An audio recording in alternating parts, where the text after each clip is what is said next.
Rachma Lim, Indonesian jazz pianist. Nyali, Singapore's soul-driven voice. They have taught, toured and built communities, all while carving their place in music. Over Nasi Tomato and Keema, they share how to stay creative and real. For anyone chasing passion in a practical world, this one's for you. I'm Chris Choo, and this is Hot Plate SG60. Nyali, Rachma, welcome to Hot Plate SG60. Both of you are just amazing musicians. It's quite unorthodox in Singapore to choose a career. Well, at least in my time, all right, in music as an artist. Now, I'm a musician myself. Not as good as you guys, but music is actually the thing that I love most. Of all the things that I do, I love music most. But in my generation, it was always a risky thing to do. You play music as a pastime, play music as a hobby, but not as something you would rely on. Is it different for your generation in Singapore? Are there more musicians now?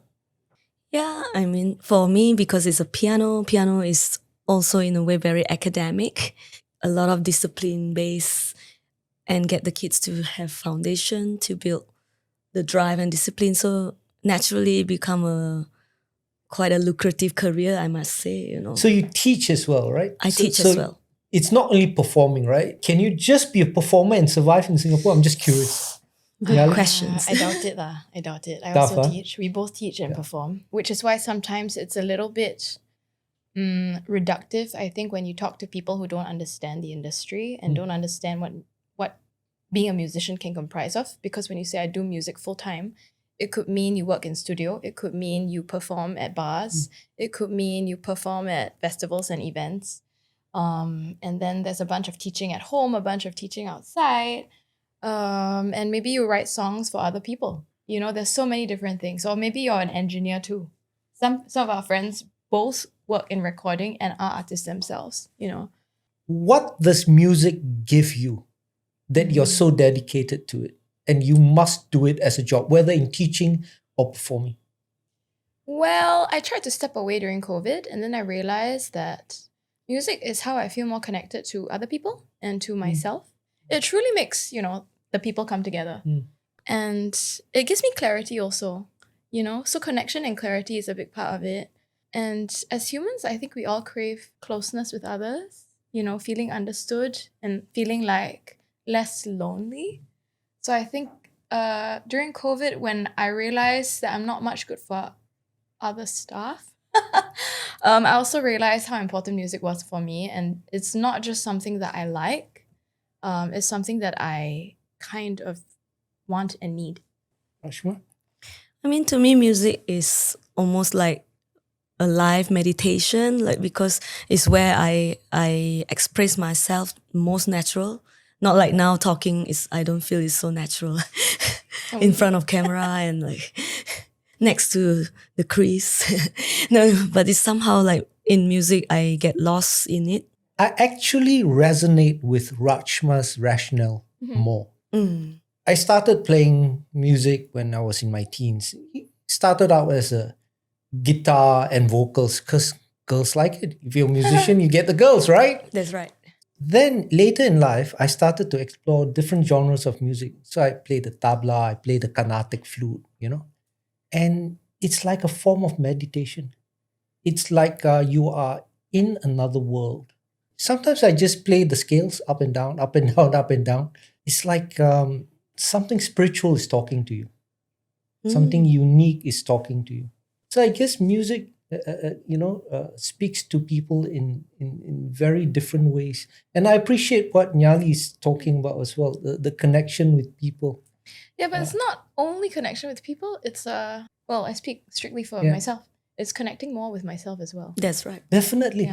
Yeah. So it's connection both ways, outside and inside. Yeah. And the way the clarity part, I feel it's affiliated in a way to the meditation, because it gives you a space where you can focus your thoughts and streamline what's going on. For vocalists, right? So I sing Hindustani vocal, Wow. That's so cool. and it's just an amazing art. So Show us a little bit. I thought that I could sing. I thought I could sing Right. until I started to learn Hindustani vocal. Right. I realized that I couldn't sing. I had to start all over again. In Hindustani music, you can hit such a beautiful note, or the top musicians, and you can see everyone in the audience starting to tear. Mm. You know, it's like a magical, unique note. And I've heard that in your singing before. Oh, really? Yeah, your ability to bend notes and then hit certain notes just perfectly. It's that kind of magical thing that actually is internal. You can see, when you sing, right? You go deep into yourself, but somehow you have connected with an audience, and you can hear applause or sighs, but you're still deep within yourself. So I understand what you mean, the internal and the external. People get a glimpse of your inner world and they Yeah. want it and Yeah. they appreciate it because it also helps them to turn inward, I think. I don't know. Yeah. I'm just thinking aloud. Touching, you're right. It touches people. Yeah. So cool, that magic reverberation. It is. It is that vibration, that perfect vibration. What I like you mentioned just now also, the willingness to bring yourself back to the square one, the curiosity of picking up a tabla or something that can make sound, like that is, I think, the nature of a lot of artists, like a lot of us not afraid to be a beginner all over again. Yeah. The child is in you, always it's there. always there. I think that is the thing that I find it's very amusing. The musical ability is truly a gift. I mean, they say if you practice hard enough, you can be a musician. I found people who really love music, but if they are not gifted in that way, it's difficult, because when a gifted musician just picks up an instrument and 5 minutes later he's like, I got the skill, I can understand what it means, right? Yeah. But some people who try for years and years and years, they are not able to get it. That's why I say musicians are blessed in that way. Do you see yourselves as musicians who live in Singapore, or musicians who have Singapore in them? It's a difficult question. Interesting. I like that question. Yeah. Can it be both though? Explain. I mean, Because how we would you- are literally geographically musicians who live in Singapore. Yeah. But I think both of us have a bit of worldly experiences living abroad as well. Okay. And so us being in Singapore has nothing to do with the music that we make. But our experience, having grown up a little bit in Singapore Okay. and having that culture in us, can come out in our music. What do you think? Yeah. Uh-huh. The reason I asked this was that back in the day, in the 1930s, right?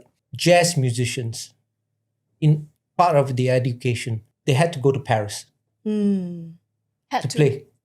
A lot of them felt the need Right. to play in certain areas, to live in certain areas of the world famous for jazz, Right. just so they can develop that sound, that feel, I don't know what it's like nowadays.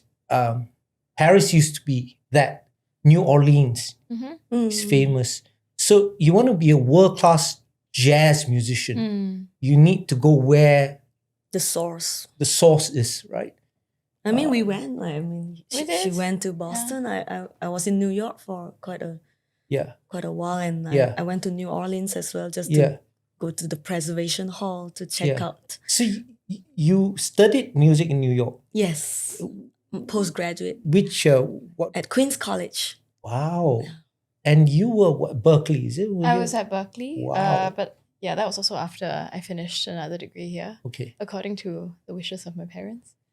Mostly my mom. So living abroad, how does that contribute to your character? How did studying, say, at Berklee or for you in New York impact your personality?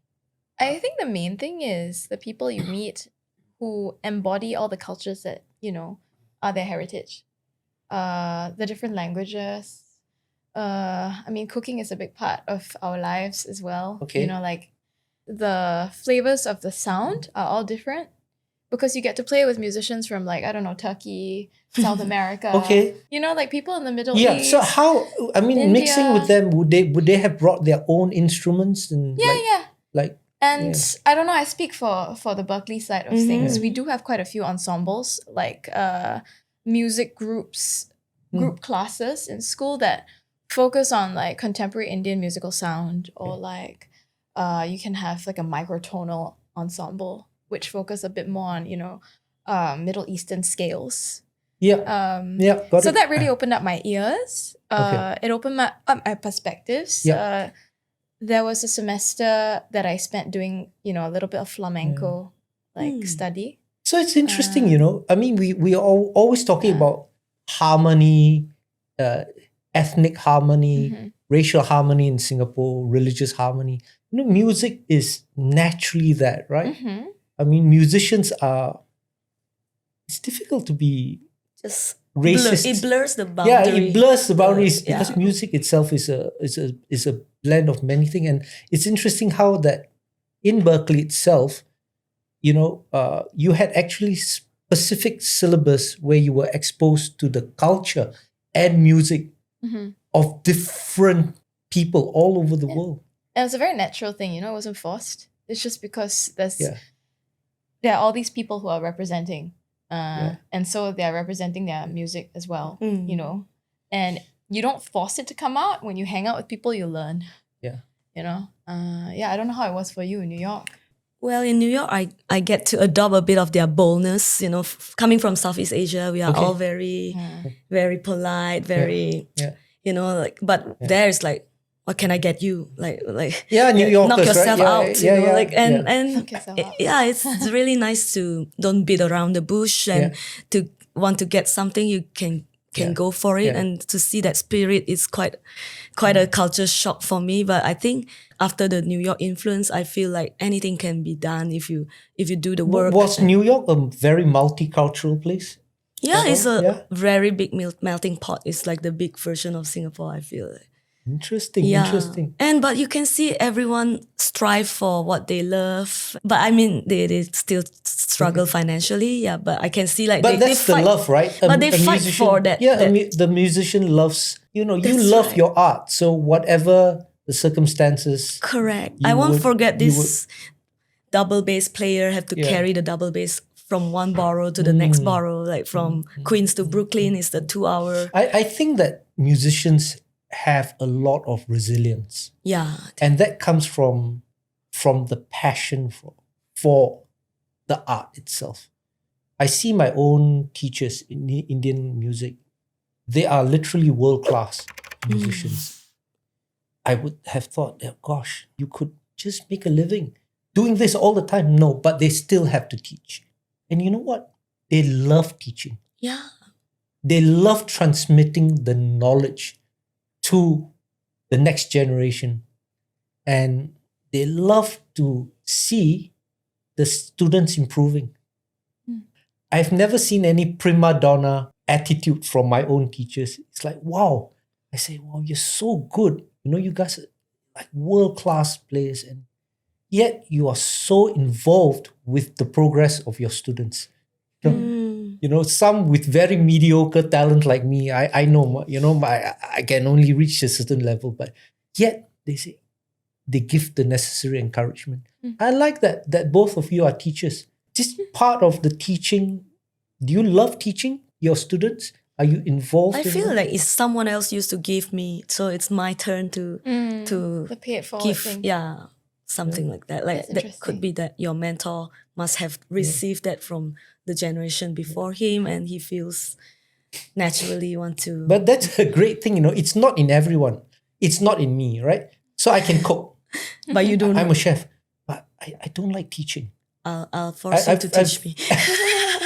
I relate more with you actually a little bit. Yeah. But I think my feelings towards teaching have changed. As you know, I have a 1.5-year-old. Before having a child, what I used to do in music was 70% performing and 30% teaching. And I liked it that way. And now that I have like a child and a family to manage, I find that I was resentful at first when I had to teach more.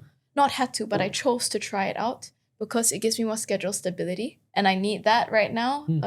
to be able to spend enough time with him with his fixed Yes. routine, sleeping and waking up. Mm. But the more I teach, the more I am reminded of how it is fun and cool to share what you like with like-minded young minds who will put in some work. Sometimes. Sometimes might have to be nagged, but when they like it, you don't have to do very much Yeah. nagging. It's nice to see how what you share can add to what they want to do with their sound. And something like singing, I don't know if you feel this way about piano, but I think like a lot of voice coaching, this is based on my own experience and also listening to other teachers' accounts. Like I think it can be a bit like a therapy session because people are so vulnerable when they are singing. Mm. Yeah. When you go into a room and you sing in front of a strange person who also happens to say they're going to teach you, it feels like you're kind of being judged for the first time. Mm. And so even people who are seasoned singers would feel a bit anxious. You know what I'm saying? Yeah. So you see, Mm. you get a slice of what's going on in Mm. people's mind from listening to them because the voice is tied to the body, to the mind. But I don't know if you feel that way about piano. I want to say maybe yes. Absolutely. Because yeah. everybody, you know, Everyone what's feels inside them comes out on feels the so instrument. worried, you know, that they will disappoint the Yeah. teacher, you know. But it's our job. Like sometimes, I mean, because I'm also quite a empathetic teacher, so I will tell them like it's okay, like you can make mistake, yeah. you know. Doesn't have to be like it's not a performance, it's a lesson. You know? Yeah. So one day I was talking to my Hindustani vocal teacher, she's an amazing singer, and she just wasn't feeling well. She said, you should take some medicine, get some rest. Mhm. They said, no. She said, no. I have the most amazing medicine. I'm going to go back to my room now and sing my ragas. So it's true, the vibrations from singing the ragas, the scales, can actually cure the body and heal the body, the vibrations. What was ailing her at that point? Her Just head? cold, a cold, not feeling well. But it's true. So I thought, really? That sounds yogic. So the next time Yeah. I felt ill, I just sang the scales. Certain ragas just sang. I really got cured. Can It's teach the us the vibrations raga. Can itself. teach us one raga. Teach us the ragas for healing, please. You sing the scales and let the vibrations resonate into your body. You can actually feel it. In Western music, you would sing C to C, right? Do, re, mi, fa, sol, la, ti, do. We just changed the words. In the Hindustani music, is sa, re, ga, ma, pa, da, ni, sa. Sa, ni, Your da, pa, ma, wallpaper. ga, re, sa. Yes. Sa, re, ga, ma, pa, ma, pa, da, ni, da, ni, sa. So I just keep singing. And in a very relaxed manner, somehow it cures many of passage, Really? the ailments That's so in the cool. body. I believe that. Yeah. So music, actually, when they say music is medicine, I didn't realize what it meant until my guru actually said, yeah, don't worry about it. I'm going to sing. The next day I saw her, she's totally fine. I mean, she had cured herself of that. Amazing. Yeah. Coming back to the question about Singapore itself, how has Singapore gone into you and made you musicians that are better? So, for example, if you have lived in New York, you have taken a bit of New York, you've gone to Berklee, you've taken a bit of Berklee. Singapore itself, has it given you anything and changed you, your identity, and made you the musician that you are today? Definitely. Singapore, I feel, is almost like my home base.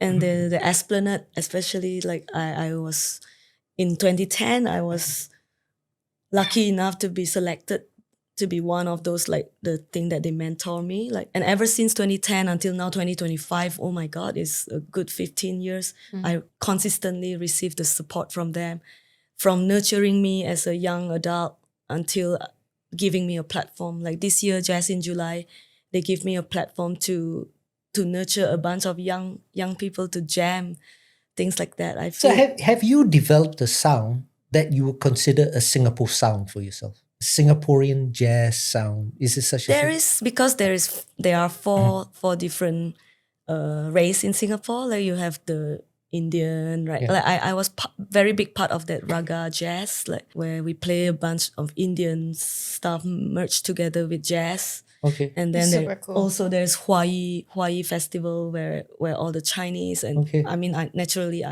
my ancestor Chinese, Yeah. and I also do a bunch of Chinese stuff and Eurasian. How would you incorporate your jazz into Chinese stuff? Or, I mean, would you play it in a Chinese style, just playing the pentatonic scale? Or, the arrangement wise, okay. we could borrow the arrangement of by changing the meter, I for get example, it, I changing get it, the I get groove. I get it. Swing I get it. instead of a pop ballad, we swing it or Yeah, okay. Latinize So it's and like more typical of Chinese. Yeah. Yeah, I get it.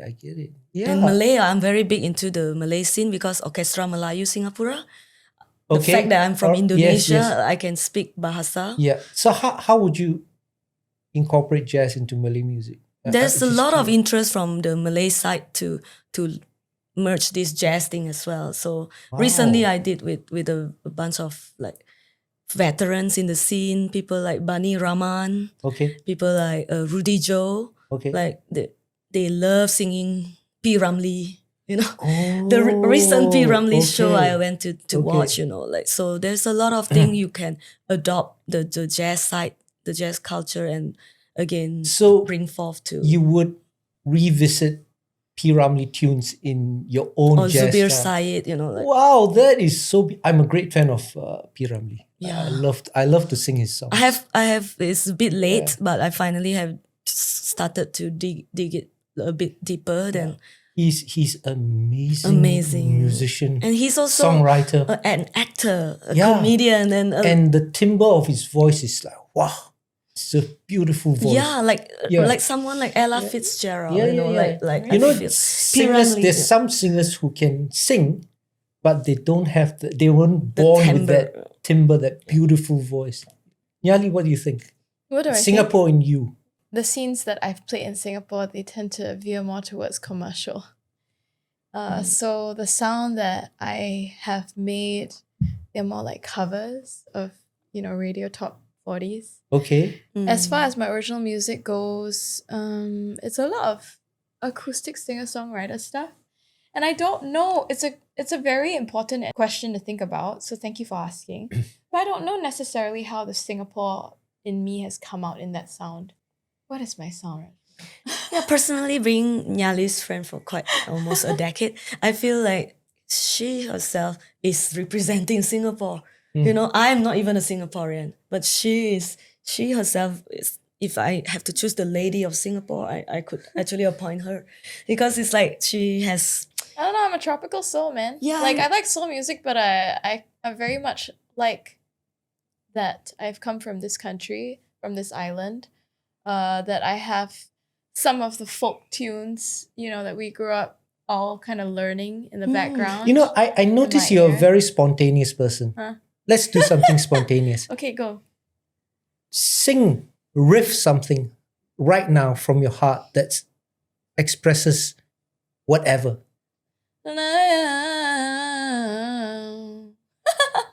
That I'm not sounds thinking. that sounds like a rag. That sounds like Because a you were raga. just Sounds singing a it, bit yeah. Tanjong Katong kind of. Yeah. You know the songs of P. Ramlee? Mm-hmm. P. Ramlee is actually ethnically Indian. Mm-hmm. Oh, Right? That makes sense, actually. I don't know why. Yeah. Because lots of the Indian diaspora moved here, and Indians, they are Indian Muslims. A lot of the Malay songs are based on Indian ragas. The Ooh, inspiration, that's why you can hear the similarities. That's neat. Yeah. So that's why you say, interesting. Yeah, that sounds like Tanjong Katong. For me, when I heard it, it sounded like a raga. Right. You and I are both right because they have the same. Right. That's cool. Yeah. And I guess my sound is a bit more tropical than I thought. Recently, Rachma, you went through a difficult period, right? A mentor of yours passed on. that's right. Yeah. How has that changed your life? I mean, what did you go through? This guy is one of the most influential for the I would say, jazz in Singapore. Greg Lyons actually, like he incessantly built that whole bar culture, like how to bring jazz to be in a less posh situation where, you know, there's a lot of those. He was trying to dissolve the boundary, I feel, like, you know, that people tended to view jazz as something elite. Right? Yeah, but it doesn't have to, you know. He's the guy who slowly built, even from 2 students to 20 students. I saw that he single-handedly built that. Because that nature of him, he being they call it orang putih or mat saleh, but he married to a Kuala Lumpur lady. Yeah. And he actually learned the language. He learned Hokkien. Wow. He learned the dialect, you know. Like No way. It I really, did not know and that his bit. favorite food is like hawker center food. I was just 19, first year in LaSalle. He was the improvisation lecturer, like the lecturer who coached improvisation. And I was very new because I came from classical and I have no idea how to improvise and how to bend the rule, you know. So he just like, hey, if you want to speak English, just speak to me now. Like, it's like I throw you in a Turkey country and you can't speak Turkish at all. Yeah. But just by living there, immerse yourself, not knowing any single word of Turkish, you know, like for 2 weeks. Pretty sure after 2 weeks you come back knowing a word or two or how to order your tea. Yeah. Of course, eventually to improvise really, really well, you need to have that training. But to plunge yourself the first time you dip your feet into it, it actually need that gut feeling and like leap of faith. That's amazing. It all comes like that, and that's where I adopt from Greg Lyons, you know. Yeah. So he built this place called a community, right? Yeah. He built a community where it's called the Jazz Loft. The Jazz Loft now. Jazz Loft. What's it about? Can you explain? It's located on like the 3rd floor of Blue Jazz. Okay. Yeah. So it was the opening of COVID 2022. About there, we curate a bunch of programs, and Nyali and I had also performed there several times.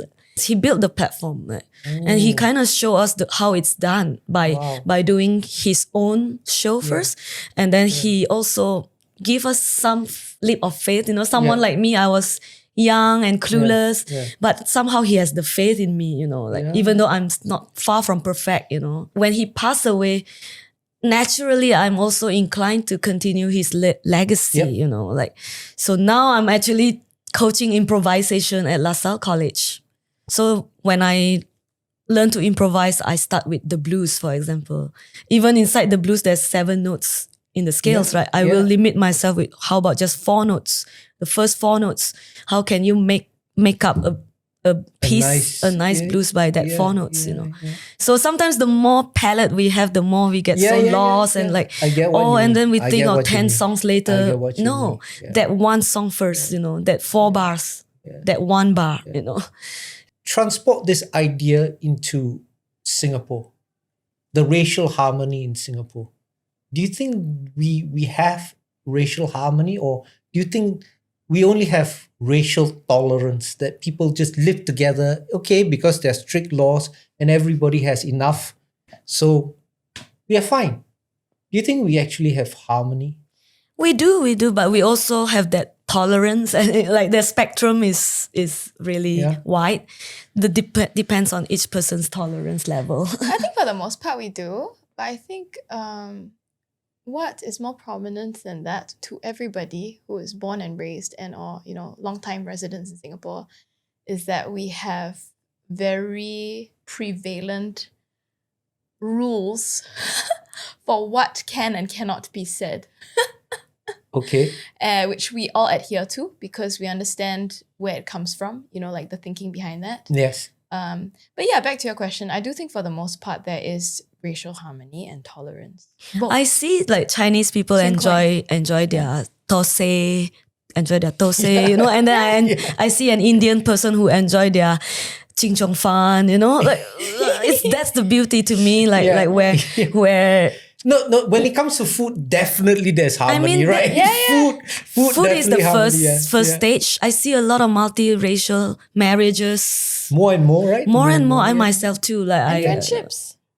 Friendships too, and eventually in the pursuit that we want to do, like art and craft. Like I see someone dedicate their life to a pursuit that is nothing to do with their own culture, you know. Oh, right. Like for us, Yeah, even jazz, sure. you Like know? for Greg. Yes, yes. Like what Greg did. What Greg did, Yeah, yeah.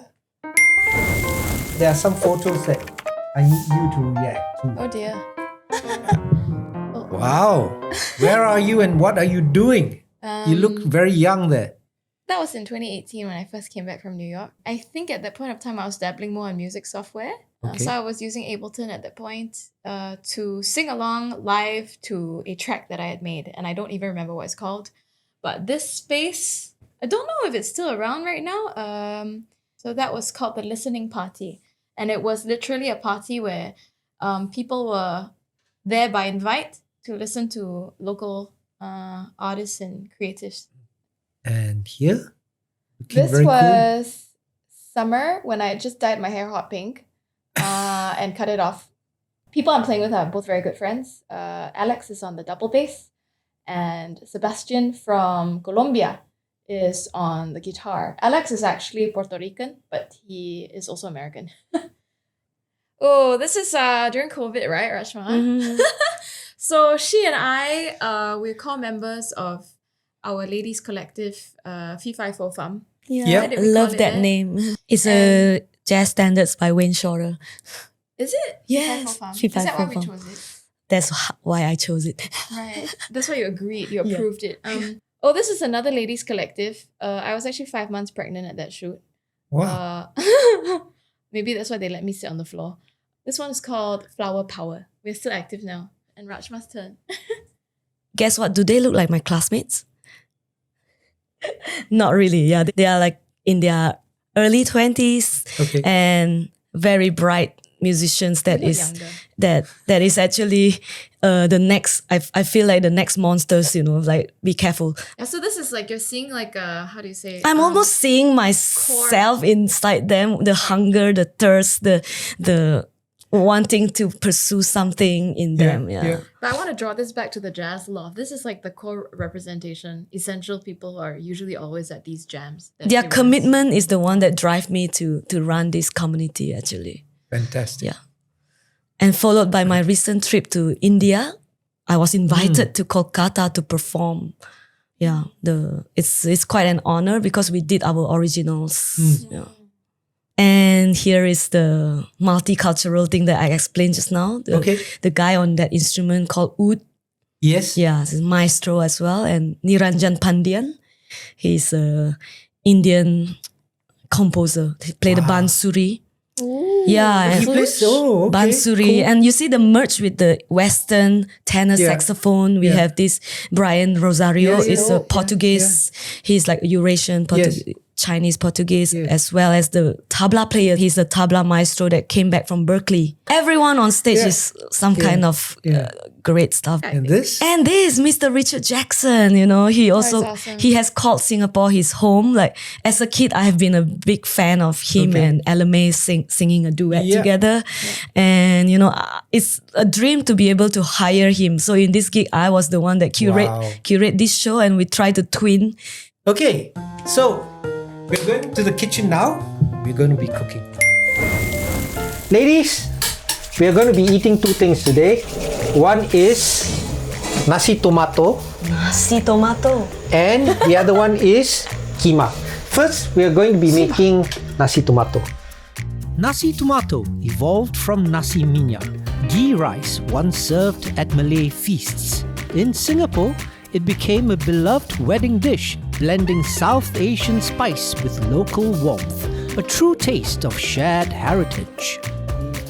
So Nasi Tomato came with the South Indian immigrants to Southeast Asia, to Singapore, and South Indians have their own version of a tomato rice. The Malays adopted this and gave it their own herbs and spices. You know, Singapore, this is the beginnings of our multiculturalism, just how we adopt each other's food and cultures and make it our own. There's some tomato puree. Look at all the colors. And there's the patata. I say tomato. You say tomato and I say potato. Tomato. Yeah. So we're done with the paste. What we're going to do now is Oh, I love actually that pot. cook the rice in a clay pot. The sauce needs to go in there. So transfer the sauce. Okay. Oh wow. Goes in. Ooh. Mix it up. We just cover it and we let it cook. Now we are going to do the keema. Keema is a classic of Indian Muslim heritage. From mama stalls to hawker centres, it blends South Asian and Malay flavours, a quiet icon in Singapore's food story. The first step is actually to cook the keema with some spices and tomato first. Now I'm just finishing it off. Okay. So keema is a very interesting history. I think it comes from some Middle Eastern word, literally translated means mincemeat. It came here again from India, from certain parts like Pakistan, Bengal. They all have this mincemeat keema recipe in their cuisine. But when it came to Singapore, it was adopted and changed, I think, into certain things like roti john. Right? Roti john is also got mincemeat in it. Murtabak. Murtabak. I was Yeah, murtabak. yeah, right. So you see how cuisine changes as it moves and it's incorporated into local cultures. Right. Now, Yay. the yogurt goes in. Okay, now I'll go in for a taste test. Let me see. Very good. Yes, we are done.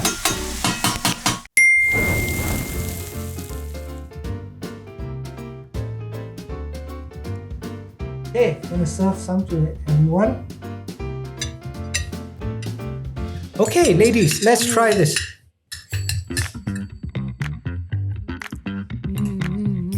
This is something that I would eat in a jazz pub or something like that. Right? In any pub. Yeah, in any pub, right? Inspired by the food. Keema so lovely, you see ma. Nasi Tomato and Keema, please let me take you to Galway. Over Nasi Tomato and Keema, Rachma and Nyali reminded us that expression takes many forms: a note, a lyric, a dish. In their music and their stories, there was rhythm, heart and honesty.